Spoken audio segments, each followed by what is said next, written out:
안녕하세요. 자, 우리 저거 한번 해볼까? 오랜만에. 저희는 인간사랑이에요! 이런 거 하면 우리가 무슨 언제 아이돌 그룹이었나요? 야, 저희가 우리 얼마 만에 돌아온 건가요? 저희가 마지막으로 한겨레 TV에서 방송을 했던 게 2015년 10월이었거든요. 네네. 1년 9개월 정도 됐네요. 네. 말하자면 한겨레 TV가 우리를 절벽에서 미룬 거 아니에요? 어미사자가. 특히나 니들 살아오면 내가 다시 돌봐줄게 해갖고 저희가 살아서 다시 절벽을 기어 올라왔습니다. 그거 네. 낭설이래요. 아, 그래? 아니야, 그거?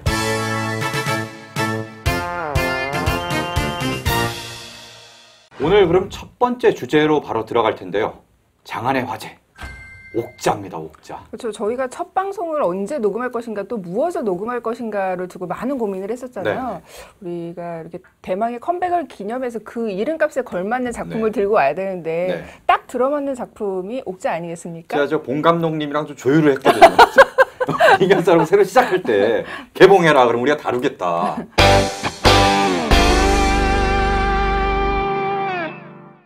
봉준호 신작 왜 넷플릭스랑 하게 됐죠? 봉 감독 쪽 입장하고 넷플릭스라는 회사 쪽 입장하고가 각자 조금씩 있죠. 그러니까 봉준호 감독 같은 경우는 이게 버젯이 대충 뭐 우리 돈으로 이제 400억에서 500억 사이가 들었다고 이야기를 하는데 이 정도 규모의 영화를 한국에서 만든다고 하면은 아무래도 다른 영화 감독들에게 많이 피해를 줄 수밖에 없는 상황이라는 거를 전작인 설국열차 때 이미 경험을 했기 때문에 최대한 이제 헐리우드 자본으로 만들고 싶었고 넷플릭스 입장에서는 또 한국을 대표하는 봉준호 감독을 통해서 한국 시장, 더 나아가서 아시아 시장을 공략하기 위한 교두보로 또 삼기 위해서 전략적으로 접근한 측면이 있는 것 같고요. 칸에서도 이슈가 있었죠. 그렇죠. 넷플릭스 영화로 최초로 이제 경쟁 부문에 진출을 했는데 프랑스 극장협회에서 이거는 말도 안 되는 일이다. 극장에서 개봉을 하지 않는 영화가 어떻게 칸에서 영화 대접을 받으면서 경쟁 부문에 진출할 수 있느냐라고 문제 제기를 했거든요. 그 심사위원장이 대놓고 이야기를 했죠. 아무래도 극장에서 개봉하지 않는 영화에 상을 주는 건 좀 말이 안 되는 것 같다. 이 논란이 이제 국내로 오면서는 이제 멀티플렉스와 넷플릭스 간의 싸움이 돼버려가지고. 그렇죠. 6월 29일 날 개봉을 했는데요. 대형 멀티플렉스에서도 개봉을 하고 넷플릭스 스트리밍 서비스를 통해서도 공개를 하려고 했는데 이제 대형 프랜차이즈 멀티플렉스에서 그럴 수 없다. 만약에 하려면은 먼저 영화 극장에서 개봉을 하고 얼마 뒤에 그 다음에 스트리밍을 해야지 그게 맞는 거다라고 이제 주장을 하다가. 결국은 결렬됐습니다. 협상이 결렬됐고 그 대형 멀티플렉스에서 상영을 거부를 하면서 했던 이야기들이 굉장히 이제 화제가 되기도 했잖아요. 그 영화계의 건강한 생태계나 그 영화 유통 질서를 해친다라고 이야기를 하면서 넷플릭스와 동시 개봉은 어렵다라고 이야기를 했는데 원칙적으로 보면 되게 틀린 말은 하나도 없거든요. 생각해보면은. 그런데 이제 한국에서 그 주장이 틀린 것이 하나도 없는 주장이 동의를 못 얻은 거는 그간 대형 멀티플렉스들이 여름 시즌에 보여줬던 작태 때문이겠죠. 장사가 잘 되는 영화들을 굉장히 많이 건다든지 자사가 투자를 하고 자사가 제작한 영화들로 스크린을 도배를 한다든지. 근데 이 문제에 또 하나 최근에 다른 논란이 끼어들었는데 이게 독립영화관이 아니라 예술영화관에서도 옥자를 상영을 하면서 그렇죠. 그 자리에 원래 상영이 됐었어야 될 더 적은 예산의 독립영화들이 상영관이 뺏기게 된 거예요. 물론 이제 이런 작은 극장들 입장에서는 작은 영화들도 충분히 이제 걸릴 수 있도록 이렇게 잘 배려를 하겠다라고 이야기를 했지만 그 400억 원이 넘어가는 영화가 그렇죠. 툭 하고 이렇게 다양성 영화인 것처럼 들어가 있으면 개봉이 돼야 되는데 그럼 한 회가 아쉬운 사람들 입장에서는 좀 어려운 거죠.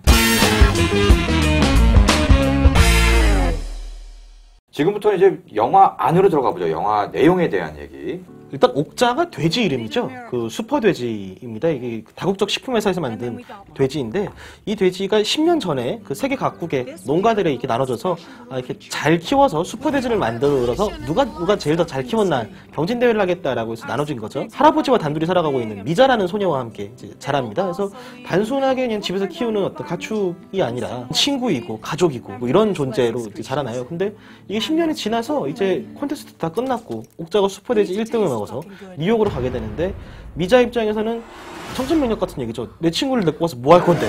그래서 미자는 이 옥자를 되찾으려고 노력을 하고 미란도사는 이 옥자를 어떻게든 갖고 가서 홍보하는 데 써먹으려고 하고 그 중간에 동물보호단체들이 끼어들어서 이렇게 미자와 함께 옥자를 구출하려고 노력을 합니다. 영화는 옥자가 미자를 구하러 뉴욕까지 갔다가 어떠한 모험들을 겪고 다시 고향으로 돌아오는 것이 줄거리죠. 네. 그래서 영화를 다들 보셨을 거 아니에요? 어떻게 보셨어요?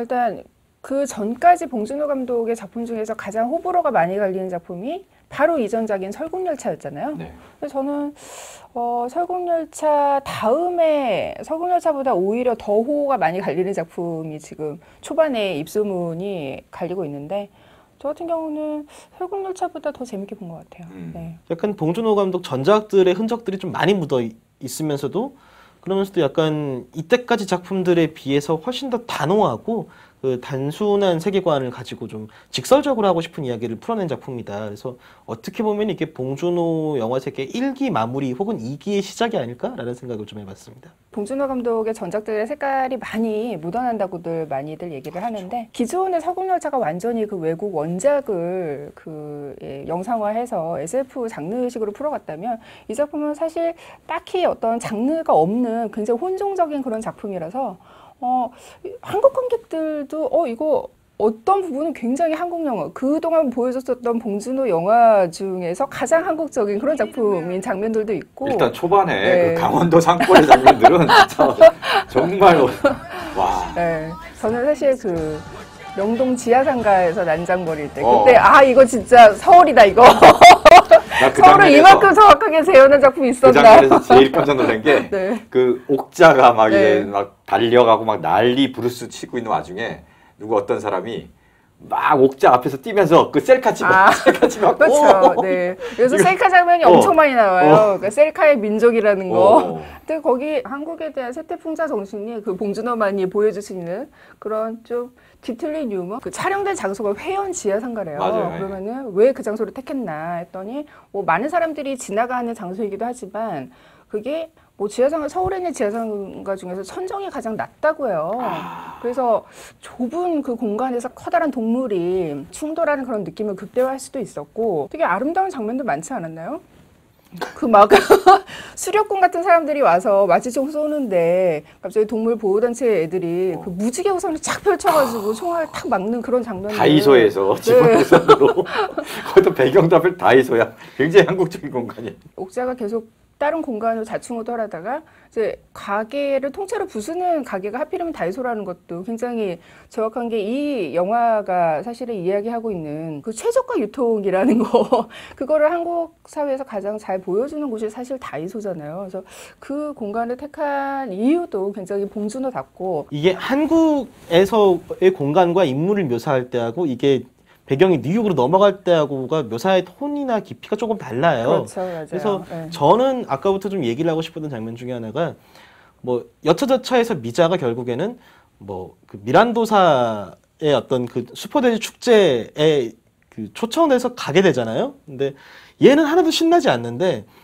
뭔가 환송하는 쪽 측에서는 이게 굉장히 그 고장과 나라의 어떤 자랑인 거죠. 그래서 그쵸. 보면은 플랜카드로 그 미란도사 슈퍼돼지 경진대회 그 우승 그 주미자 선수 이렇게 해가지고 플래카드를 걸어놓고 웃으라고 하면서 사진을 찍거든요. 그 약간 김연아 선수 주변에 관료들 쫙 모아서 한 그렇죠. 번이라도 같이 사진 찍으려고 하는 그 옆에 것처럼. 딱 그 중년의 그 양복 입은 아저씨들 그러니까 그런 광경들이 사실 굉장히 짧지만은 이게 로컬만이 이해할 수 있는 어떤 유머고 로컬만이 이해할 수 있는 디테일인 거죠. 그렇죠. 굉장히 한국적이에요. 일단 대사 자체도 다 한국말이고 네. 변희봉 그 할아버지의 대사 얼마나 구수합니까, 진짜. 그렇죠. 네. 그러니까 굉장히 그 윤재문 씨가 딱 등장할 때까지 딱 거기까지 굉장히 한국적인데 거기에 갑자기 제이크 질레날이 딱 등장을 하면서 굉장히 이질적인. 그죠. 그러니까 제이크 질레날하고 그 셜리 앤더슨하고 윤재문하고 그 최희서 씨하고 변희봉 씨하고가 모두 하나면에 잡혀서 복잡다단하게 그 앙상블을 이루는데 네.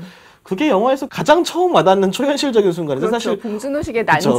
난장판이 거기서 벌어지는 건데. 옥자보다 그쪽이 조금 더 초현실적이에요. 약간 느낌이. 그 깐에서부터 이 제이크 질레날이 연기하는 캐릭터 어떻게 보면 SF 안에서 그 매드 사이언티스트인데 너무 오바스럽다. 뭐 이런 얘기도 많잖아요. 굉장히 그 캐릭터에 대한 평이 엄청 많았는데 그 노홍철을 그러니까. 난 비교하는 분들 많으시더라고요. TV쇼 진행자 예능인에 가깝기 때문에 뭐 네. 그런 캐릭터도 있을 수 있다고 봅니다, 저는. 근데 이제 그 앞에서 저는 주목할 만한 대목이 미자와 옥자와의 어떤 교감, 그걸 층층이 쌓아가잖아요. 그래서 왜 미자는 옥자를 찾아서 저 멀리까지 갈 수밖에 없는지, 그냥 단순한 뭐 가축 내지는 뭐 그런 동물이 아니고 가족처럼 왜 생각하게 됐는지를 이제 보여주는데 그렇죠. 그 대목에서 약간 현실성이 떨어지는 게 옥자가 너무 머리가 좋아.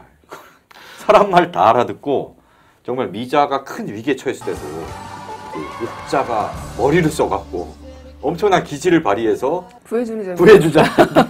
야, 이게 아무리 좀 교감과 이런 걸 네. 강조하기 위해서라지만 그럼 머리가 나쁜 동물은 교감이 잘 안 되고 그러면 거기에서의 그 옥자가 가지고 있는 그런 특별한 지능이나 교감 능력 이런 것들은 봉준호 감독도 인터뷰에서 얘기를 했지만 많은 분들이 떠올리실 거예요. 혹성 탈출의 시절을 많이 떠올리실 거예요. 그러니까 실제로 이제 그런 인간들의 지배에서 나중에 탈출하는 어떤 은유로서의 그런 것도 있기 때문에 그렇게 생각을 하시면 되고 사실 그 전반부가 굉장히 인상적이었던 게 뭐냐면 단순히 옥자와 미자 간의 어떤 정서만 층층이 쌓아가는 게 아니라 사실은 그 자연과 인간과 동물을 분리시키지 않거든요. 일단 화면에서 다 같이 잡아내는 이렇게 해서 한 화면에 잡아냄으로써 이 영화가 결과적으로 추구하고자 하는 그런 공존의 가치 그런 것들을 초반부에서 이미 보여주는 예. 거예요. 자연과 세상에서는 인간과 동물이 마찬가지의 어떤 지위를 갖고 대등한 위치에서 서로 공유하면서 살아가는 네, 곳이다. 그렇죠.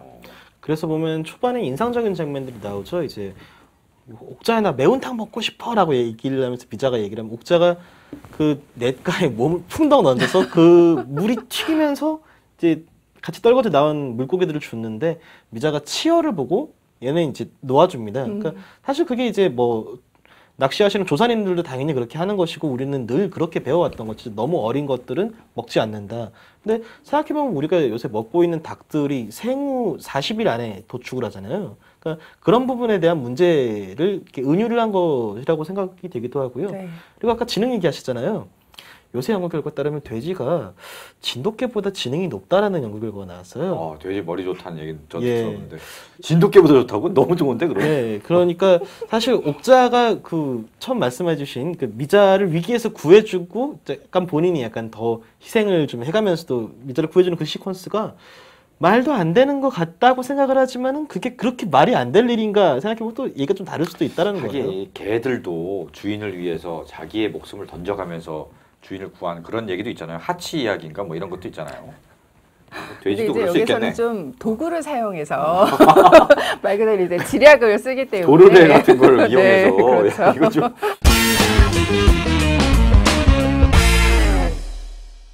이제 후반부에서는 그 미란다사 겉으로는 뭔가 좀 친자연적이고 뭐 이런 좀 동물들에게도 굉장히 좀 윤리적인 방식으로 뭔가 육식 어떤 그 산업을 하는 것처럼 하고 있지만 사실 굉장히 비인간적이고 비윤리적이고 유전자 조작도 했고 굉장히 요새 가장 경계해야 될 이런 모습들을 보이는 빌런 같은 존재를 만들잖아요.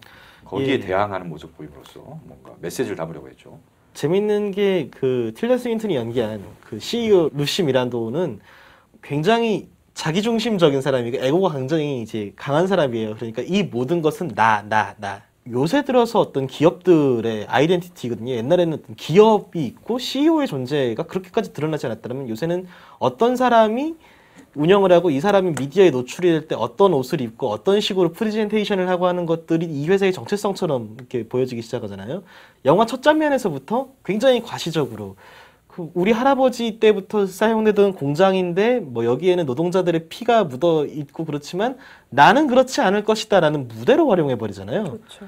어떤 그런 모습들에서 이렇게 현대의 기업들이 어떤 식으로 이제 이미지 메이킹을 하고 그 뒤에서 무엇을 하는가를 굉장히 간명하게 보여주는 설정이었어요. 그 뒤에 후반부에 보면요, 뭐 네. 슈퍼돼지 컨테스트 나오고 하지만 그 돼지들을 결국 GMO를 하고 또 온갖 실험을 자행하고 비윤리적인 그런 행태들을 짓거리를 한 그런 그리고 결과적으로는 그 도축 공장이라고 해야 되나요?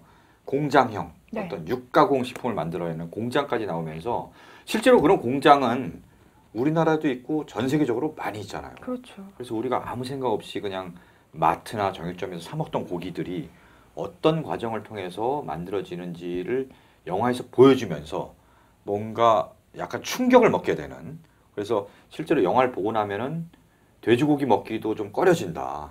그렇다고 안 먹는 건 아니지만 또 채식주의자로 되는 건 아니지만 왠지 좀 멈칫하게 되고 다시 생각해 보게 되는 그렇죠. 그런, 우리가 이런 육식을 소비하는 그런 자세에 대해서 좀 많이 어쨌든 인식을 하게 만드는 영화고 사실은 그 메시지 하나를 보고 이 영화를 만들었기 때문에 봉준호 감독 작품 중에서 가장 너무 스토리가 가장 직선으로 달려가고 단선적이다. 메시지가 너무 강해서 스토리가 단선적이 되는 그런 또 한계도 네. 생기는 거죠. 말씀하신 그 사육공장은 제 기준으로 나누면 이제 네 번째 파트인 건데 그쪽 시퀀스가 사실 대놓고 교훈을 막 밀어넣는 시퀀스. 그쵸. 그리고 약간 대놓고 약간 그 수용소 같은 느낌이 아. 네, 강하잖아요. 아우슈비츠 느낌 나는 그런 돼지들이 시퀀스에서. 일제히 막 울 때 네. 되게 슬프더라고 진짜. 예. 돼지들의 울음소리에 이렇게 전 마지막에 슬프게 될지 좀 몰랐어요. 많이 울었어요. 네. 사실 그래서 저는 이 영화를 보고 좀 고민을 좀 해봤어요. 육식. 그렇다면 뭐 물론 육식은 뭔가 좀 비윤리적이고 해서 육식을 거부하고 뭐 정말 비건처럼 뭐 달걀, 우유도 안 먹는 그런 채식주의자도 있는 반면에 그렇다고 육식을 우리가 인간이 하면 안 되는 건가? 이런 생각을 해보면은 사실 인간은 전통적으로 예전 이제 원시대 때부터 사냥해서 동물 잡아먹고 뭐 그러잖아요. 이게 어떤 사실 생태계 안에서 봉준호 감독은 거기에 대해서도 해답을 내려요. 왜냐하면 이 작품은 극 초반에 보면은 미자가 굉장히 좋아하는 게 닭백숙이에요. 그러니까 닭은 먹잖아 또. 닭을 굉장히 키우면서 마당에다가 대놓고 풀어서 키우면서 닭은 먹고 또 그 옥자가 잡아준 물고기도 먹잖아요. 그러니까 매운탕도 먹고. 육식을 완전히 반대한다는 건 아니고 사실은 이 미자를 중심으로 그 이 영화의 미자의 여정을 쭉 따라가 보면 결과적으로 우리가 소비를 할 때 그 원료 생산 과정 그리고 유통하고 소비를 하고 이런 전 과정이 연결돼 있다라는 거를 결국에는 인식을 하는 윤리적 소비의 메시지로 이어지거든요. 쓸데없이 과잉 도축을 낳는 이런 공장식 시스템을 좀 더 줄일 수 있고 이런 식으로 조금씩 변화를 시키자라는 거지. 어떤 의미에서는 이게 단순하게 고기에만 이렇게 이야기를 하는 게 아니라 자본주의의 작동 원리에 대해서 문제 제기를 그렇죠. 하는 것 같아요. 네. 그러니까 우리가 늘 최종 형태의 상품으로만 보니까 이게 어떤 과정을 통해서 어떤 윤리적인 기준을 가지고 만들어진 건지 좀 모르고 소비를 하잖아요. 고기도 마찬가지고 지금 제가 입고 있는 이 티셔츠도 이제 흔히 얘기하는 그 스파 브랜드라 그러죠. 그 패스트 패션 브랜드에서 나온 건데 이것이 어디서 만들어졌는지 사실 이걸 태그를 다 봐가면서 사지는 않거든요. 저도. 이게 엄청난 노동 착취를 통해서 만들어진 걸 수도 있고. 그렇죠. 네. 사실 잘 모르고 살 때가 많거든요.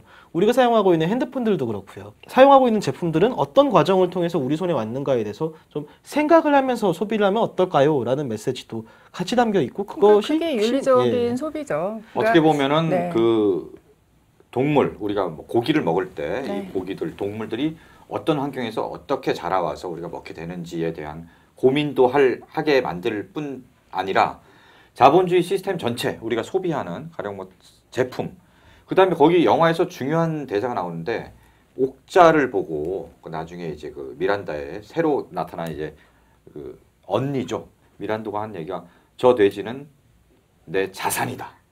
돈으로 그냥 치환해 버리잖아요. 생명체를. 그러니까 모든 거를 다 돈으로 바라보고 거래 대상으로 삼는 그런 자본주의 시스템 자체에 대해서 근본적으로 한번 생각을 해보자라는 그렇죠. 문제도 제기하는 거죠. 그러니까 실제로 그 축산 공장에 보면은 일하는 노동자들이 다 그 남미의 노동자, 그 이런 제일 세계 백인들은 사실 거기에서 일하지 않아요. 뭐 저개발국의 노동자들을 노동력을 착취하는 그런 것도 이제 설정에 다 들어가 있다고 봐야죠. 아마 이제 사실 영화에 여러 디테일한 부분, 아까 얘기한 대로 공장에서 일하는 노동자들의 언어부터 시작해서 네. 디테일한 부분에서 여러 가지 뭔가 전하고자 하는 메시지가 되게 많이 있는 것 같아요. 촘촘하게. 근데 다만 그걸 단순한 스토리 안에 촘촘히 박아놓은 것 같고 그 어떻게 보면은 그냥 단순히 영화를 한 번 보면은 아 영화 뭐 나름 볼만하고 메시지 있구나 하지만 두 번, 세 번 보면 그런 사소한 어떤 메시지들, 감독이 의도한 그런 것들을 발견하는 재미도 있는 것 같아요. 특히 넷플릭스니까 네. 두 번, 세 번 봐도 되잖아요. 그렇죠. 최소 한 번 보면 땡인데 네. 두 번, 세 번 봐도 되니까 그런 걸 발견하면서 여러 번 반복 N차 관람을 하는 것도 예. 하나의 좋은 감상법 중에 하나가 될 것 같습니다. 또 재밌는 게 한국어 대사와 영어 그 자막이 의미가 다른 게 몇 개가 있어요. 네네, 그러니까 그거는 맞아요. 이제 설정 바꿔가면서 이제 영어 자막으로 보면 어떤가 이렇게 봐도 그것도 나름 또 재미있는 지점일 것 같아요. 이 영화에 대해서 좀 이렇게 점수를 낮게 주는 분들 중에 하나가 이제 메시지가 너무 강렬하게 드러나 있다. 그러니까 개몽 영화다. 뭐 이런 식으로 말씀을 하시고 또 사실 서구에 보면 이런 동물권에 대해서 이야기하는 작품들이 이미 너무나 많았기 때문에 꼬마돼지 베이브 그렇죠. 이것도 같이. 너무나 떼진한 메시지다. 새로운 게 뭐가 있냐 이렇게 얘기를 하는데 적어도 한국에서는 굉장히 큰 의미가 있다고 봐요. 개고기를 먹는 나라에서 이렇게 과격한 동물권에 대해서 주장하는 영화가 그것도 한국에서 가장 유명한 작품, 그러니까 감독에 의해서 만들어진다는 게 얼마나 중요한가. 저는 그래서 이 작품을 좀 그 한국적인 문화 안에서 좀 편을 들어주고 싶은 그런 마음이 좀 있어요. 세계 영화사적인 입장에서도 사실 이게 그렇게 막 철진한 이야기 반복한 사례가 전혀 없는 영화가 아닌 게요. 그런 동물권에 대해서 이야기하는 영화인데 극동아시아의 변방국에 있던 소녀가 뉴욕에 본사를 두고 있는 다국적 기업과 맞짱을 뜬다라는 내용의 이런 식의 형식으로 만들어진 영화는 사실 없었잖아요. 그러니까 그런 의미에서 저는 변방을 중심으로 갖고 와서 변방과 중심의 어떤 대결을 통해서 또 이렇게 그러니까 뭐 서구 중심, 뉴욕 중심으로 이제 우리가 생각을 하고 있던 어떤 자본주의의 질서에 대해서 문제 제기를 하는 것을 이렇게 캐스팅에서부터 보여준다라는 점에서도 이거는 그렇게까지 뭐 낡은 이야기는 아니다라는 생각을 좀 해요. 영화에 여러 가지 장점이 있지만 약간 그 비판을 많이 받는 부분 중에 하나가 네. 갈등 해소를 너무 단순하게 한 거 아니냐. 그래서 영화를 보다 보면 쭉 가다가 막판에 네.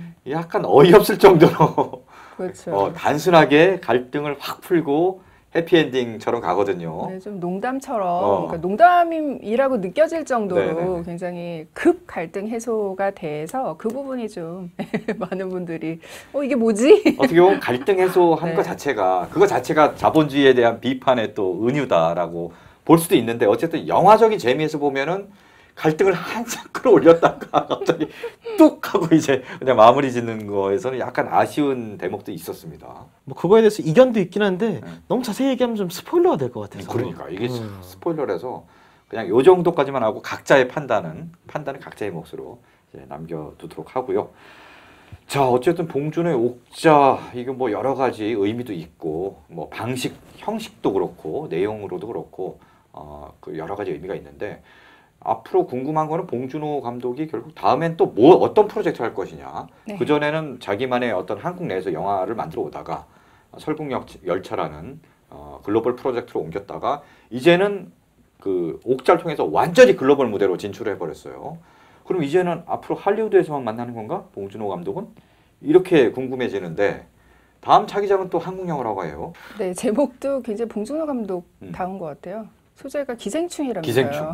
제목은 기생충으로 정해졌고 네. 그 다음에 이제 송강호 배우를 주연으로 쓰고 싶은데 아직 본인의 오케이 사인 아직 안 났다고 기다리고 있다고 합니다. 또 어떤 기사에서는 이렇게 송강호가 각본도 보기 전에 오케이를 했다라는 이야기가 네. 뭐 있다라고 제가 네. 기사를 본 기억도 있는데 아마 뭐 하지 않을까 싶어요. 당연히 나오겠죠. 네, 하지 않을까 싶어요. 또 둘은 또 이제 네. 촬영장에서 서로 부르는 그 각자만의 애칭도 있잖아요. 그 뭔데? 봉보로 봉봉봉 송소로 송송송 익서로 부른다고.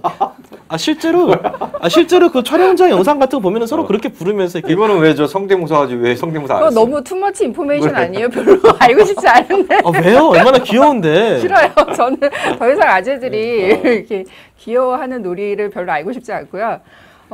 아까 그 서두에 이승환 평론가가 한 말 중에서 좀 인상 깊었던 게 이 작품이 봉준호 감독의 전적적인 요소들을 굉장히 많이 가지고 있으면서 그 봉준호 감독의 뭐 일기가 좀 마감되는 게 아니냐 이런 말을 했는데 저도 약간 비슷한 생각을 가지고 있는 게 그러니까 괴물 설국열차 이 작품까지 뭐 포함해서 뭐 소녀 3부작이라고 봉준호 감독이 인터뷰를 많이 하더라고요. 뭐 다 소녀가 주인공이고 하지만 근데 약간 어불성설이 있는 게 그 설국열차랑 옥자, 특히 옥자에서는 굉장히 그 미자의 어떤 그 히어로적인 카리스마 이런 것들이 굉장히 많이 그 표현이 됐는데 사실 괴물은 소녀를 희생하고 그게 다시 가부장적인 가족 제도를 복원했다라는 점에서 약간 여성주의적으로 비판을 받은 작품인데 그거를 좀 소녀 3부작으로 이렇게 뭉뚱그리는 거는 전 좀 약간 그 이해가 있고 대신에 봉준호 감독이 약간 운동권 영화 3부작으로 저는 그렇게 보고 싶은데 그 살인의 추억이라는 그 한국 사회에 대한 굉장히 정확한 리얼리스틱한 통찰로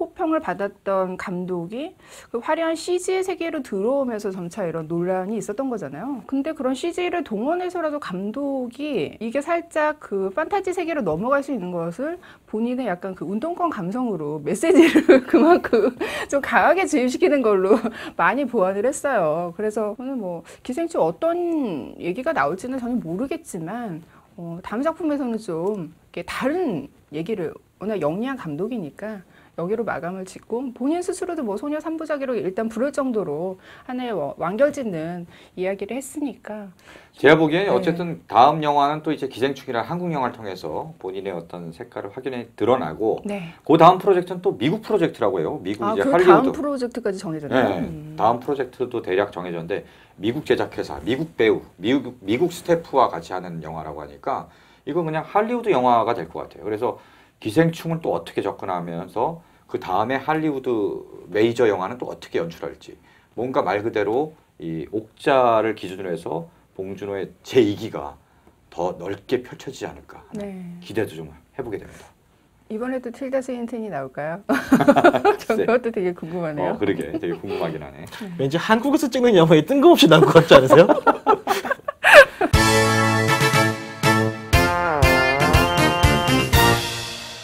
자, 오늘 돌아온 잉여사롱 첫 회에서 옥자에 대해서 좀 얘기를 나눠봤는데 못한 얘기도 많고 좀 몸도 좀 덜 풀리고 이런 모습도 좀 있었던 것 같아요. 몸이 좀 풀리려면은 네. 그 잉사족 여러분들이 밑에다가 돌아와서 반가워요랄지 이제 뭐 그런 좋은 댓글도 많이 달아주시면 네. 저희가 또 많이 굳어있던 어깨도 풀리고 입도 풀릴 것 같은데 지금 이 밑에 보면 좋아요랄지 구독이랄지 등등등 여러 가지 버튼이 있을 겁니다. 꾹 눌러주시고 댓글 달아주시면 저희가 굉장히 힘이 크게 될 것 같습니다. 네. 또 저는 우리가 이 방송을 하는 목적이 또 좋은 콘텐츠를 여러분들께 소개를 시켜드리는 거기 때문에 아직 옥자를 못 보셨다면 이 프로그램 보고 옥자가 보고 싶어졌다 또는 한 번밖에 못 봤다면 또다시 다른 포맷을 보고 싶다 좀 그런 마음이 생겼으면 하는 게 또 저희 진행하는 사람으로서의 바람이어서요. 여러분 좀 좋은 콘텐츠 저희가 앞으로도 많이 소개를 해드릴 테니까 저희와 같이 공감을 해주셨으면 하는 바람입니다. 네, 옥자 그리고 돌아온 잉여사롱 뭐 어떤 것이든 보시고 의견들 많이 남겨주시기를 바라고요. 저희는 다음에 또 재밌는 얘기 갖고 찾아뵙도록 하겠습니다. 네, 감사합니다.